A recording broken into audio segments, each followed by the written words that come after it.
regardless of what your definition of success is, whether it's money, fame, or women.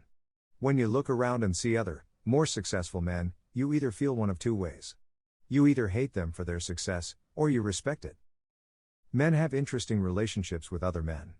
Though the man-to-man dynamic is far more simple than the male-to-female one, it still has its differences and subtleties. However, both men and women are looking for someone powerful that can lead them to victory.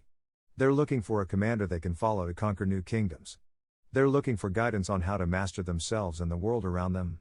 However, instead of being subordinate to this man, like a woman would, successful men see this person as an opportunity to better himself. He sees him as someone to build a mutual relationship with. Men will either hate your success or they'll recognize it, respect it, and rally behind it. It seems like it could be a spectrum, but it's really an either-or. You, and others, either hate or respect these more successful men. Humans are unknowingly very cunning beings. We'll often disguise our own actions and intentions. Especially nowadays in our age of beta male simps.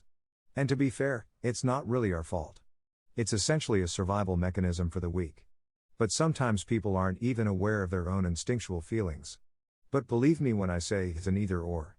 When you're a truly successful man, making his own decisions, carving out his own path, and living life on his own terms, men will either hate you for your success, or they'll respect you for it. The hate one experiences is the result of your unchecked thoughts. An inability to do what someone else does causes you to ruminate over their results and success. And as is human nature, these thoughts turn to insecurities, which lead to jealousy, and end up as hate. A simmering hate. One which blinds you from the objective truths of life. A hate which keeps you in your cycle of ignorance and stubbornness.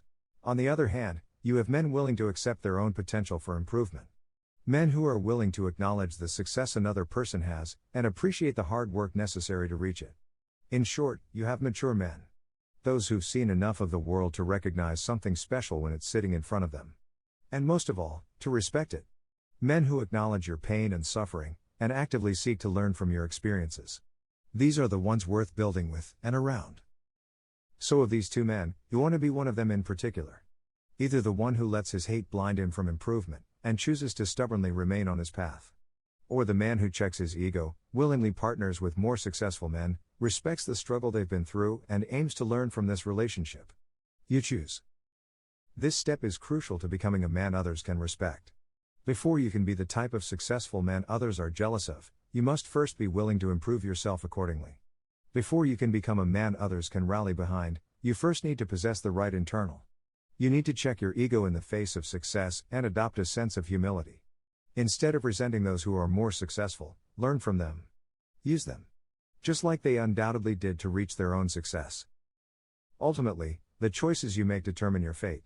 Whether you remain a spiteful individual stuck in life, or you become a man others can rally behind. A man others can, and will, respect. Whether other men will respect you depends on if you're willing to follow, grow, and mature as your own individual and leader. As always, I only lay out the options. The benefits and drawbacks of each. But the choice is, and will always be, yours to make.